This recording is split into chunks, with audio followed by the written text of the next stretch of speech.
What is up, everybody? I wanted to go live today while I had some time to talk about last night's Survivor 49 premiere. And I also do want to talk a little bit Big Brother rumors, Jimmy spilling some tea. So I'll have a little rant about Big Brother at the end of this too.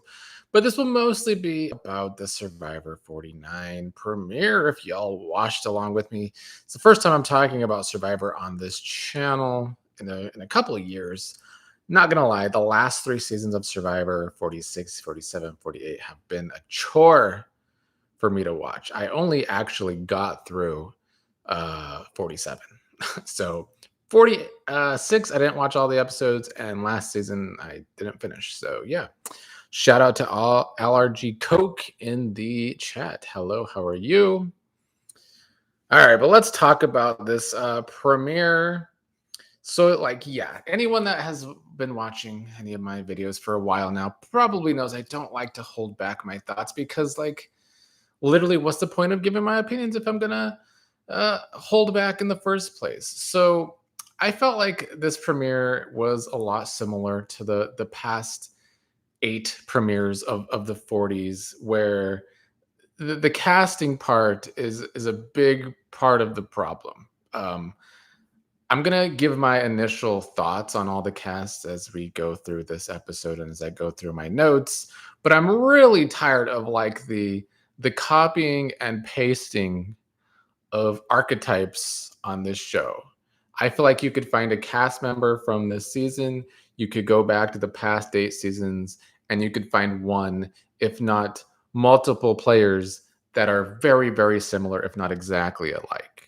So sometimes I feel like my problem with Modern Survivor might be that I feel like I'm just watching the same season over and over. Shout out to Jazzy Lady. Thank you, Jazzy. You're always supportive.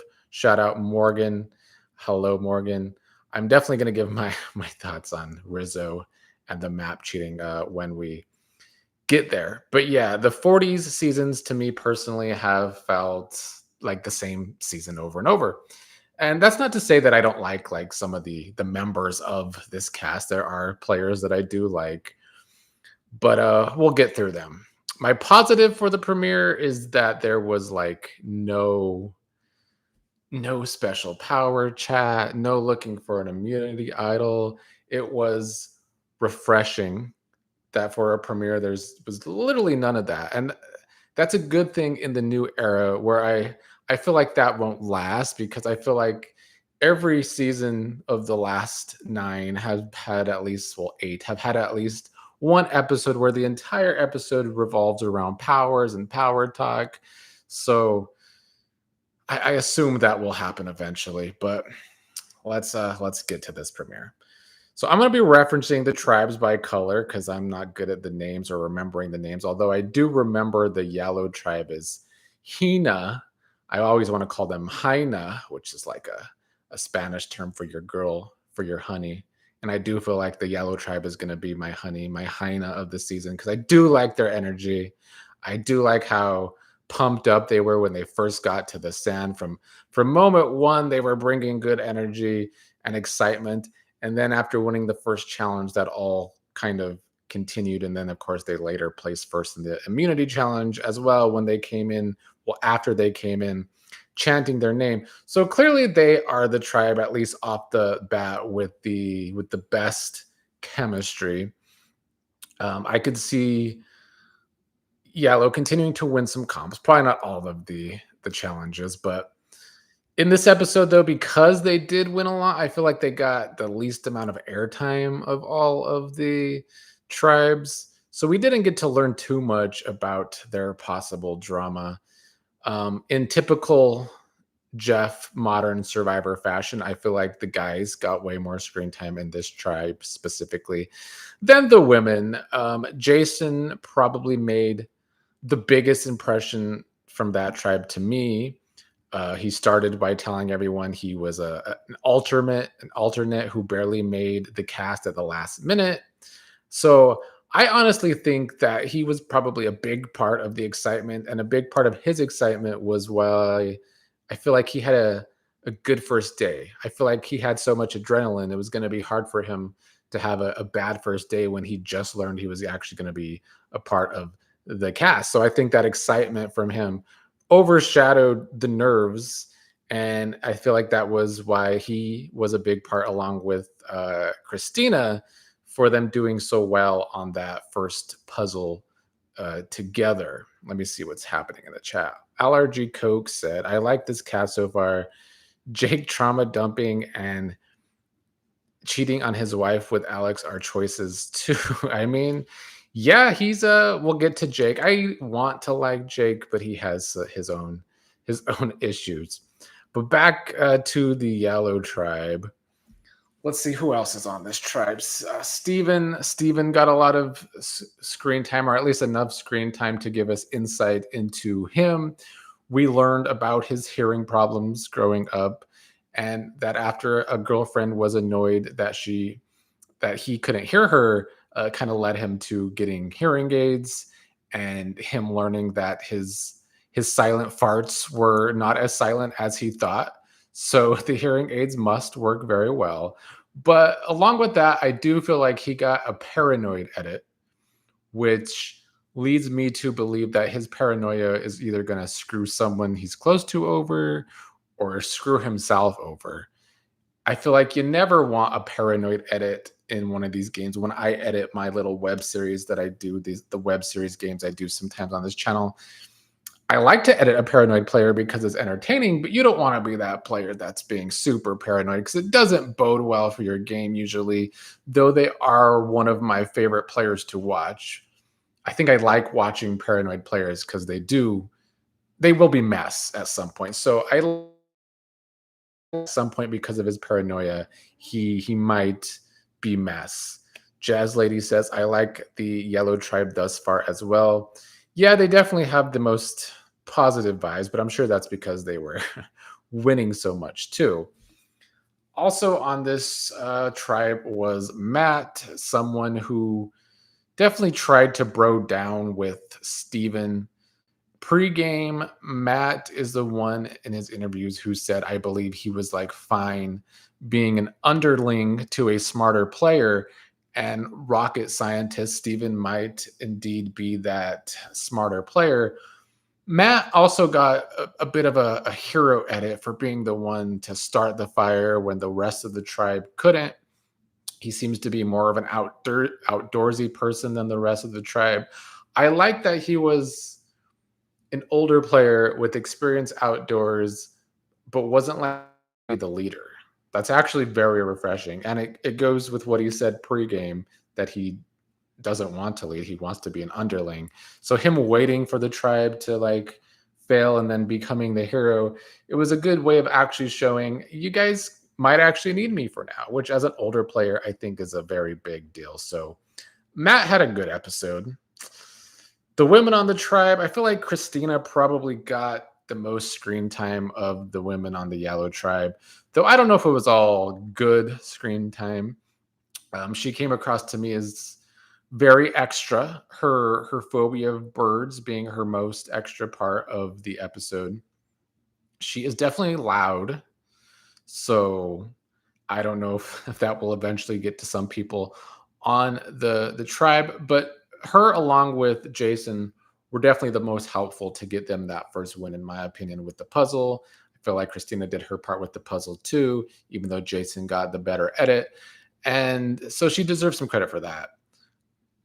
She said that she was going to be like Suri with the whole edit from the couch to the island, and she does have that edit, but she also said she was going to play like Suri, and she's far too high key for that. Suri is very low key when it comes to the social game, and Christina is way, way, way out there than Suri is. So I struggle to see her playing as good of a social game as Suri, but she does come across likable still, so it is possible. I hate that MC. I don't even know if she had a confession. I think she did for like a second. So not much from MC, who I was looking forward to. She did get a moment at the end of the first challenge, being the last person to get what they needed to ring the bell. But I'm hoping she does get more screen time. The lack of screen time, or at least the lack of confessionals for her and Sophie, in a premiere, that's not the best thing because it usually means you're probably not going to win, but not necessarily. Once in a while, they will want to trick you. And in a rare season where the editors are really trying to keep a winner under the radar, it is possible.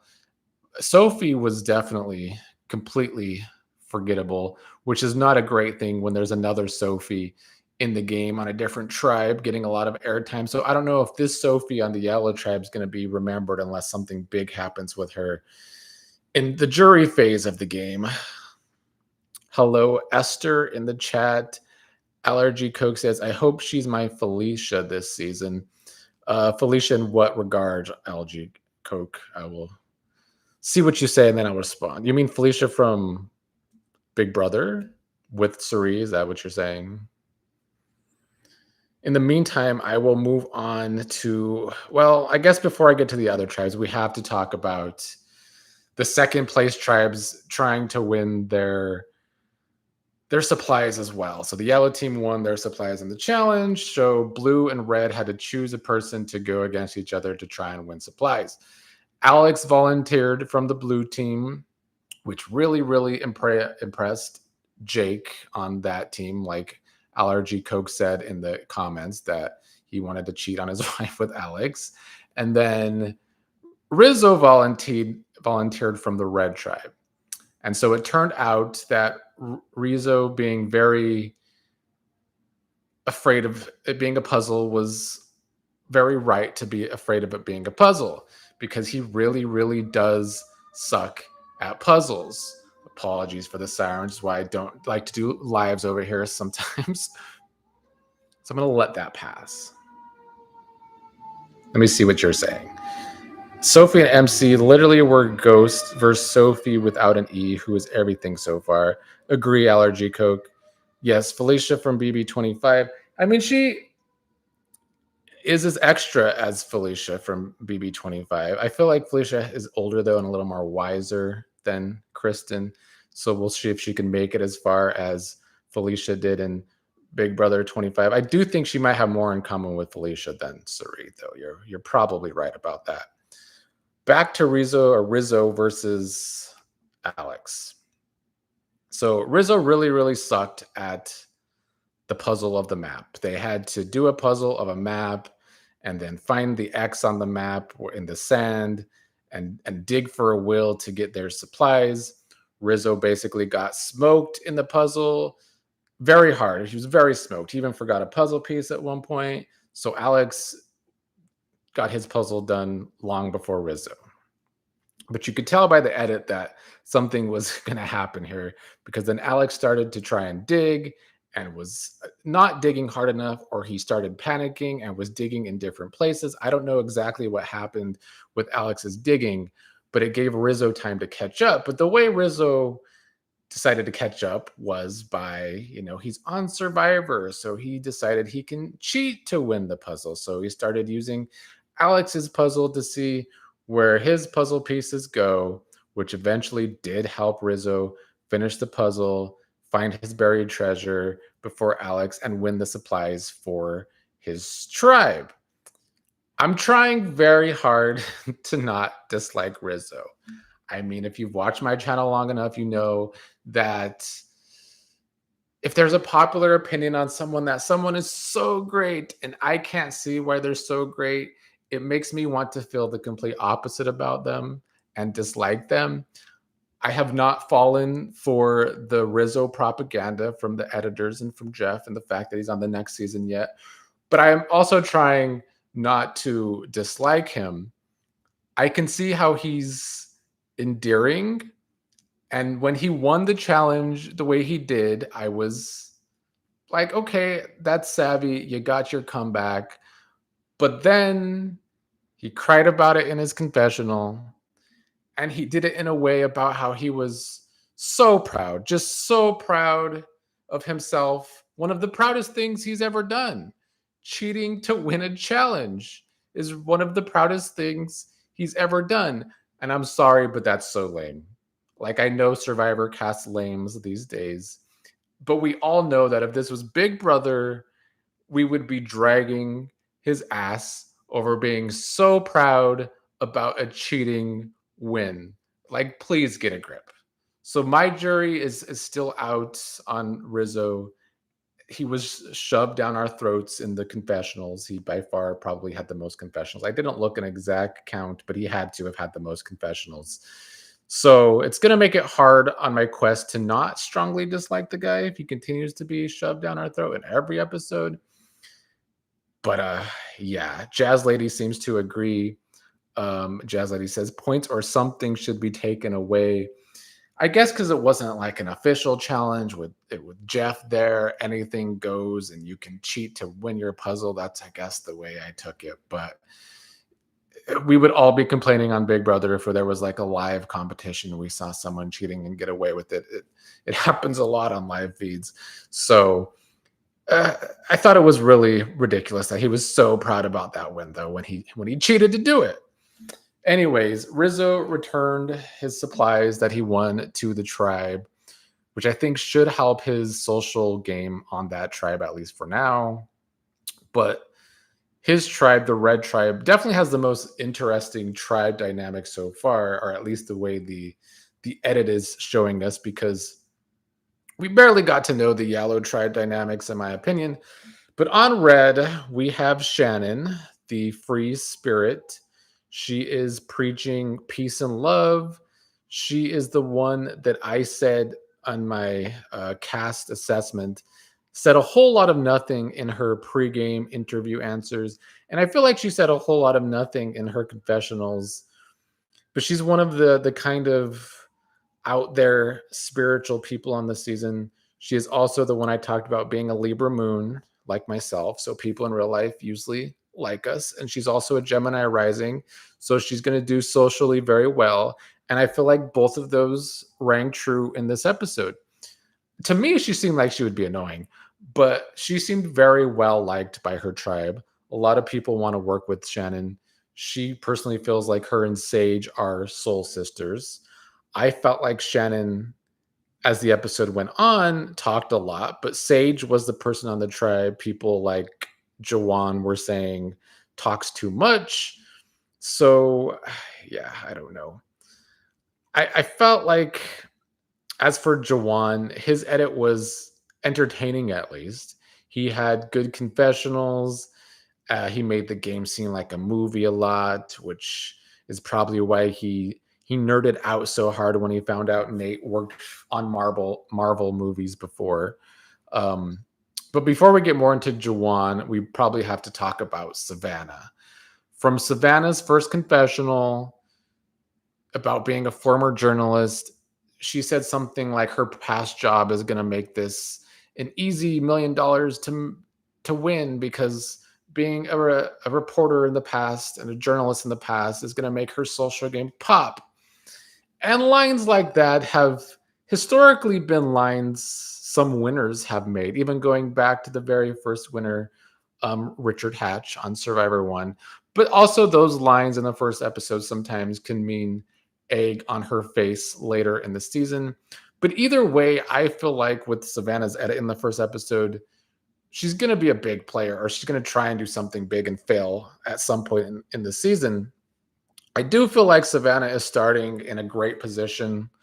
First, Shannon, Jawan, and Savannah made an alliance, and Jawan was doing a casting call for a fourth member. But then later, Nate wants to work with Shannon, Savannah, and Rizzo.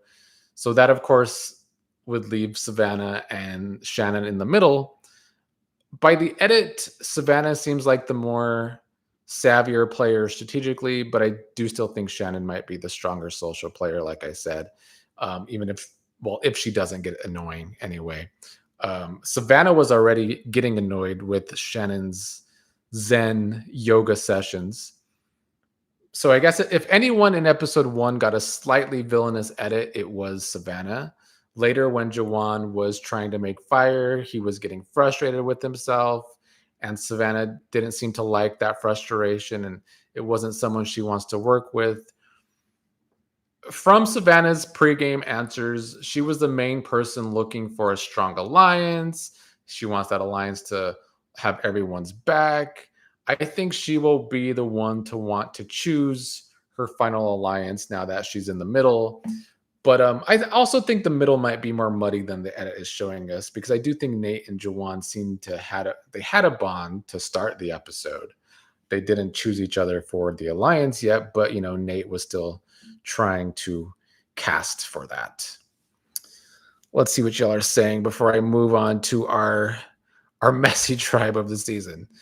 Lori said a win is not a win if he cheated. Yeah, I mean, I agree in most challenges, but unfortunately, that challenge was not like most challenges. And Jazz Lady agrees with that. I can see the backlash for Rizzo's win. I guess I didn't have a problem with the way he won. I just had a problem to his reaction to the win. Nadia likes Rizzo in the comments. I just didn't like his crying to be so proud of a win that he cheated to win. I mean, it's a bit ridiculous. All right, let's move on to our blue tribe, our mess tribe. So Alex returned to his tribe empty-handed after losing to Rizzo, or self-proclaimed Riz God. Alex, being in politics, knew that his image coming back empty-handed was important and mattered. So he definitely told the truth that he smoked Rizzo at the puzzle, but then lost at the digging. I think Alex was probably going to be fine anyway, because resident manly Canadian Jake really wants to bro down with Alex. Plus, Jake and fellow Canadian Jeremiah are on the same tribe, and they bonded over being Canadian. And I feel like he said it. Jeremiah wants to be with the two big guys. He wants to work with them so they could be his big meat shields. I will say Jeremiah is my other fellow woo-woo astrology person on the show. He even tried to bond over astrology at some point. So he is already one of my faves, but I do feel like by the end of the episode, Jeremiah showed us that he probably talks too much, and I can see how that's eventually going to bite him in the ass, especially if this tribe keeps losing, which by the looks of it is likely. This is the tribe with the other Sophie. I'm going to try and call her Sophie with no E to differentiate between her and the other Sophie, although I guess Yellow Tribe Sophie is kind of irrelevant so far anyway. But this Sophie with no E did a lot right away. The edit definitely made it seem like she was trying to align with almost the entire tribe, have these one-on-one alliances with them, other than the older player, Annie. Annie had a bad episode. Annie was struggling to bond with anyone. At least by the way the edit made it seem, she wasn't really trying socially. And so everyone else on the tribe felt like she was isolating herself. Alex was the one that stepped up and tried to build a social bridge with Annie. But then by the end of the episode, we see Annie later throwing Alex under the bus, or at least throwing Alex's name out there as a future target. Nicole is on this tribe, and Nicole is someone who got a bad edit the entire time.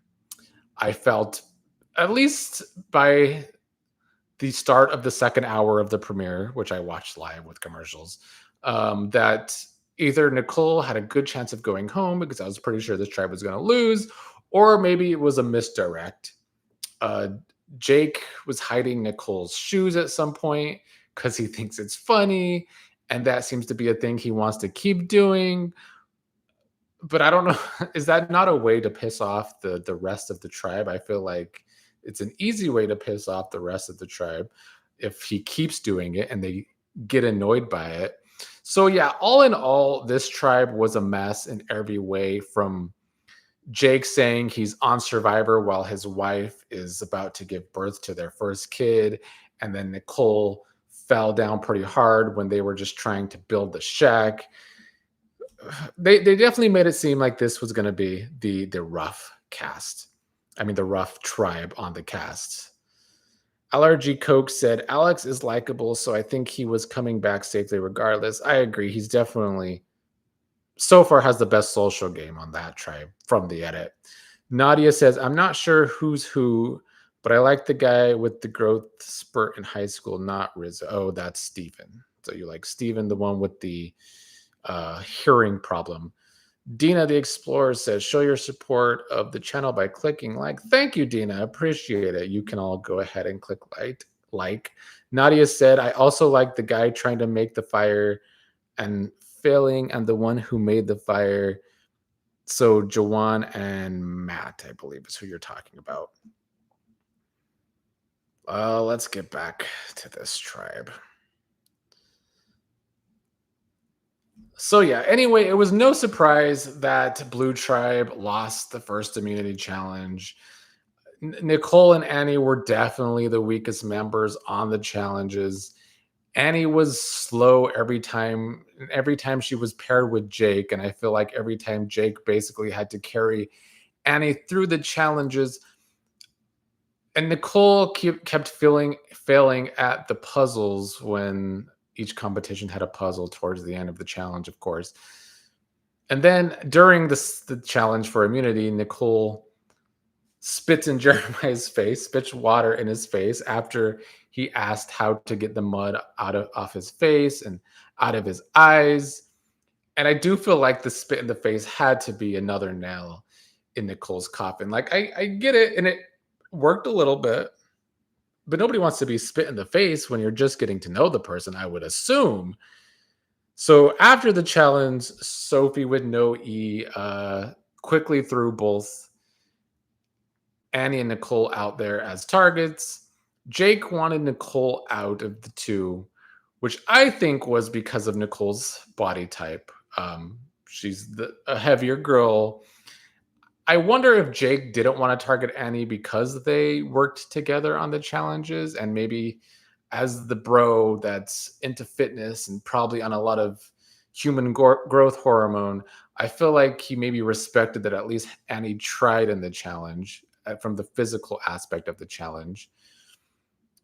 But I also feel like it had a little bit to do with Nicole's body type, because Annie was dragging him down during the challenges. Nicole was trying to figure out if the votes were coming at her so she could play her shot in the dark. And then at some point, I guess maybe all that stress or maybe the lack of real food made her puke. And for me, that would have been her final nail in the coffin, because it's like, go in the woods and puke, please. I can't see puke because then it makes me want to puke. And just seeing her puke kind of out of nowhere on the episode was grody. It didn't make me puke, but it's not something I love to see. Let's see what y'all are saying. LRG Coke said, I did not need Nicole to go home. Drama, the spit in the eye, the arguing with Annie, and the throw up. I mean, it was a lot. She was a lot. I do feel like she was possibly better to keep around for TV. Morgan says Annie is given Caroline this season. Yeah, Caroline was definitely a little more strange and out there than Annie is, but I do feel like Annie is going to be as chaotic as Carolyn can sometimes be. Nadia said spitting in the face was a no from me, and that you already don't like Annie. She's not one of my favorites either. But yeah, the spitting in the face was a lot. I could have been okay with the spitting of the face, but then when she pukes later, I understand why she was the first boot. But here's the confusing part to me about the vote, because Annie goes to Sophie with no E and kind of smartly sees that the writing is on the wall, and that she, Nicole, maybe even Sophie are the next targets going forward. So she would like to plan ahead that a guy needs to go next, Alex or Jake. But then Sophie rats her out to the guys because Sophie had joined an alliance with the bros and Jeremiah. So it made sense to me why Sophie ratted Annie out to them. And I kind of knew it was an edit ploy, because this is the way Survivor edits, is they made it seem like they had the right idea to get Annie out before the commercial, before Tribal Council. But then, of course, the swerve is that Annie stays, and Nicole's the one that gets voted out. But I feel like Annie should have been the one voted out for that. I'm thinking maybe Alex saved her since he tried to make a duo with her at one point. But seeing as Annie told Sophie that they need to get Jake or Alex out next, I don't know if that was the brightest thing from Alex. So I guess I could just chalk it up to this tribe being a mess. Nicole did get the axe. She's gone. Annie's probably still gonna be terrible at comps and be terrible in the social game. So I just see this tribe. They're gonna keep losing and they're gonna keep having problems. And I guess that's what we have to look forward to is Jake hiding shoes, maybe pissing off the tribe and getting voted out next. I would kind of like that twist, but we'll see if that is what happens. Hello, Tasha Talks. You said the spit in the face was a no for me. It was kind of a lot. Allergy Coke said, literally, why the hell was Jeremiah talking so much out of nowhere at council? Yeah, he definitely gave away, if it wasn't already given away, that there's this alliance. And sorry, Nicole and Annie, you're on the outs. So I do kind of fear for Jeremiah's future as well if he continues to talk too much. Jazz Lady says, so gross. You know that's good TV to most these days. The puking was not good TV. The spitting was kind of funny, but also gross too. So we'll see. That is my take on the premiere. I found it to be fine. I feel like the narrative was good because we got a lot of social game, and like I said at the beginning, not a whole lot of time left to let's find secret powers, let's find an idol, let's talk about all the powers and not our social games. I like that. I like when Survivor is a social game first and not twists and powers playing the players rather than players playing the game. So it was a good enough start for me, even though I find a lot of this cast to be copy and pasted from past casts. Before I end this live and go watch Beyond the Gates so I could talk about that later, let's also talk a little bit Big Brother rumors real quick. It's mostly because of Jimmy. Jimmy has been one to spill everyone's tea. You know, it's funny because in the game, Jimmy got this reputation, and it's what got him voted out of Big Brother, was that he would take in people's information and then run it back throughout the house. And then we see outside of the show, he's the exact same way. He's been very messy on his lives this season or on other people's shows, spilling the tea. He's the one that told America on, I don't remember where exactly, and I think an interview that Vince once told him that he and Kelsey were having problems before the game started and they weren't close anymore. So Jimmy put that information out there. And I appreciate it though, because if these people didn't learn in the game that Jimmy tells their business to everyone, then I have no sympathy when they tell Jimmy something and then Jimmy tells the whole world. They should have learned. Jimmy let it be known this week that Kat was in Oklahoma, and that's where Rylie is. And then after saying this, Jimmy says on the same live that Kat asked him not to tell anyone, but he just told his live, which of course is going to spread through social media. And I just think Kat shouldn't have told him this in the first place. But yeah, it also makes me feel, which I always have kind of felt less sorry for Kat. Like I'm going to call out Riley's behavior for what it was because it was creepy while the season was going on. But if Kat still wants to be close to Rylie, that's Kat's problem. And of course, Kat stans are acting like Jimmy is in the wrong for saying this. But I feel like that's to take away from the Kat, from the thing that Kat looks like an idiot. If Kat wants Rylie and his two baby mamas, that is Kat's choice. But since we kind of babied Kat at times this season when it came to Rylie, I don't think we can do that after the show. Because her being into him was real as well. And perhaps maybe she's another one that thinks Rylie looks like a hick Brad Pitt or something. I think she's just another person on Big Brother 27, much like Rylie is, this is a cast that just really needs therapy in different ways, but they really do need therapy. I hope that Kat doesn't have to learn the hard way like a lot of people do when it comes to people like Rylie in relationships, that their possessiveness is creepy and very problematic, but some people do have to learn the hard way. Let's see. Allergy Coke saying, as a gay man, Jimmy being this messy DC gay tracks like a train on rails. Good Lord. I'm glad he said it because I'm nosy, but good Lord. I mean, he is a leaky faucet, but he always has been. So people should know better. Tasha Talk says Jimmy is messy. Sarah says Jimmy no. Dina says Jimmy wants to be a celebrity so bad. He does. He is definitely a tryhard. Nadia says he has an honest face, so they trust him. It's one thing to trust him, but it's another thing to trust him again and again and again when he proves himself to be a gossip. But I have no problems with that. I just want to say I don't have a problem with Jimmy being a gossip. Lori says Jimmy is the new Inquirer. You're correct, Lori. Jazz Lady says exactly, Dina. Dina said, I want these wannabe TikTok influencers to go back into oblivion. You know, the good thing about Big Brother is that unlike Love Island these days, the Big Brother people do have a harder time staying relevant. Whereas Love Island's so popular right now that they do become these big TikTok and Instagram influencers.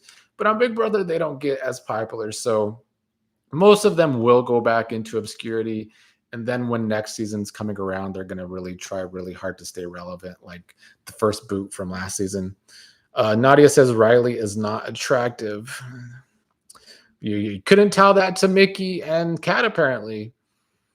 Another thing Jimmy also let loose, though, is that Zach plans to bring flowers to Lauren at the finale, allegedly. I don't know if Jimmy was joking about that or being serious. But the way Zach has acted since leaving the game makes me think it is serious. At one point, I thought Zach was lying when he said he was a virgin and waiting until marriage.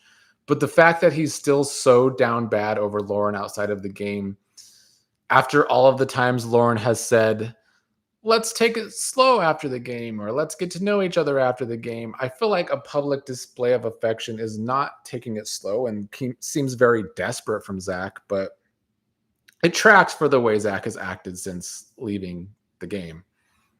So coming out of Big Brother 27, our possible couples are Morgan and Vince, who has, or at least had, a girlfriend. Zach and Lauren, whose family won't approve of Zach. Kat and Rylie, who tried to hide his two babies from her, and or just pretends like they don't exist because he's a deadbeat dad. And I think that's it. I mean, it's kind of crazy that our best bet might actually be like Callie and like a dead bug from the jury house. I think that's actually the best option for a real showmance after the show, because these other three, very messy. Although, you know, I do like to tease and root for Vince and Morgan's chemistry some days. But I think if they're gonna last, like I've been saying in the comments today of my other Big Brother video, if they're actually gonna try and be a couple after the show, if they're gonna last, they're gonna need to have therapy, like separate therapy, not even couples therapy, just therapy in general. Um, Coke says, leave Lauren alone. Zach is handsome and seems nice. He will find his lady. Yeah, he will. I just don't think I don't think Lauren is his lady. At least her family won't want him to be. He doesn't pass the Peter Griffin test. Dina says, two virgins, Lauren and Zach sitting in a tree doing nothing. That's how they were on the feeds too, just boring, sitting in a tree, doing nothing. Sarah says Will and his chocolate drop. True, that's definitely the best couple of the season. Will is very much into his chocolate drop and respectful of her. Dina says Angela said somebody from her season has a crush on Morgan. I don't know who that might be. Cam. I don't know if he's single. Cedric. definitely better options than Vince. But those are Cedric's too young, so maybe Cam. Nadia said Vince might go back to his girlfriend. Yeah, but is she going to take him back, especially if he gives up the chance at winning the money to Morgan at the end? I wouldn't take him back. Tasha Talk says, I think Tucker. Ugh, that would be a rough relationship. I don't think they're a good match. I think Vince might be a better match than Tucker for her personally. Cam and Tucker are the main ones. Cam's more level-headed, which I think is what Morgan actually needs in her life. Sarah said Morgan is the kind of guy to borrow Morgan's car when she's at work, and he'll be late. I mean, Vince. Vince is the kind of guy to borrow Morgan's car when she's at work and will be late to pick her up. She can do better. You're not wrong. I do think she can do better than Vince. I don't know if anyone from last season is necessarily better for Morgan, but Morgan has her own issues. The way she acted with Quinn. Dina, don't say Quinn.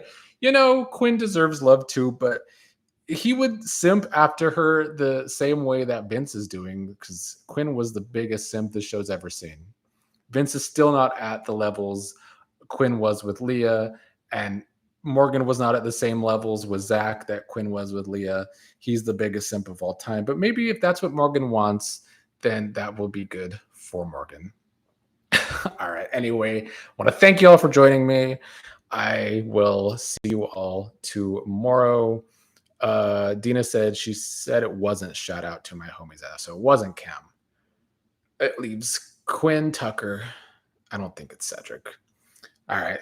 Thank you all. See you all again tomorrow, unless you want to watch my little soap opera review later.